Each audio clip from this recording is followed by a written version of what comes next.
അസ്സലാമലൈക്കും. അപ്പം ഞാനിന്ന് വന്നത് നമ്മളെ കുടുംബത്തിൽ കൂട്ടുകാർക്കും മക്കൾക്കും എല്ലാവർക്കും സുഖമല്ലേ? ഇന്നിപ്പോൾ ഞാൻ വന്നതേ ഒരു ചമ്മന്തി ആയിട്ടാണ്. എന്താ ഉപ്പയില പൊരിച്ചത്.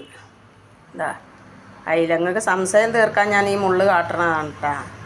അപ്പോൾ അയില കൊണ്ടുള്ളൊരു ചമ്മന്തിയാണെന്ന്. എന്താ അയില പൊരിച്ച് അത് മുള്ളില്ലാതെ എടുത്ത് വെച്ചിരിക്കുകയാണ്. അതിലേക്ക് ചെറിയ ഉള്ളി, ഇത്തിരി തേങ്ങ, കാന്താരി മുളകാണ് ഞാൻ എടുത്തത്. അപ്പോൾ അത് എരിവ് പോരായി വരും. അപ്പോൾ ഒരു പച്ചമുളകും ഒക്കെ. പിന്നെ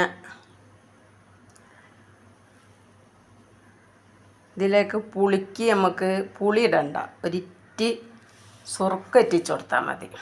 അപ്പോൾ നല്ല ടേസ്റ്റ് ഉണ്ടാവും. അപ്പോൾ ഇതെല്ലാം കൂടി കൂട്ടിയിട്ട് ഒരു ചമ്മന്തി അങ്ങ് പൊടിച്ചേക്കാം. നിങ്ങൾ അയില ഉപ്പയില കറി വെച്ചിട്ടുണ്ടാകും, പിന്നെ പൊരിച്ച് കൂട്ടിയിട്ടുണ്ടാവും, ഇതൊക്കെ നിങ്ങൾ ചെയ്തിട്ടുണ്ടാവും. പക്ഷെ ചമ്മന്തി നിങ്ങൾ അരച്ചിട്ടുണ്ടാവില്ല. അത് ആദ്യമായിട്ടാവും നിങ്ങൾ കാണുന്നത്.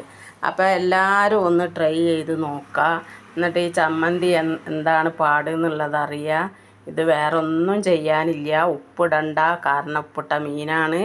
പിന്നെ ഉപ്പ് ആവശ്യമുള്ളവരുണ്ടെന്നുണ്ടെങ്കിൽ ഇട്ട് കൊടുത്താൽ മതി. ഉപ്പിട്ട മീനായതുകൊണ്ട് ഞാനിതിൽ ഉപ്പിടണില്ല, കാരണം ഉപ്പ് ഓവറാവും നമ്മളിട്ട് കഴിഞ്ഞാൽ.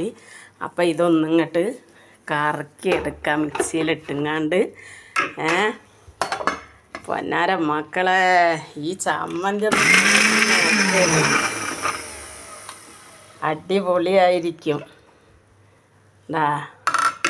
ചമ്മന്തി ഒക്കെ ഒന്നും കൂടി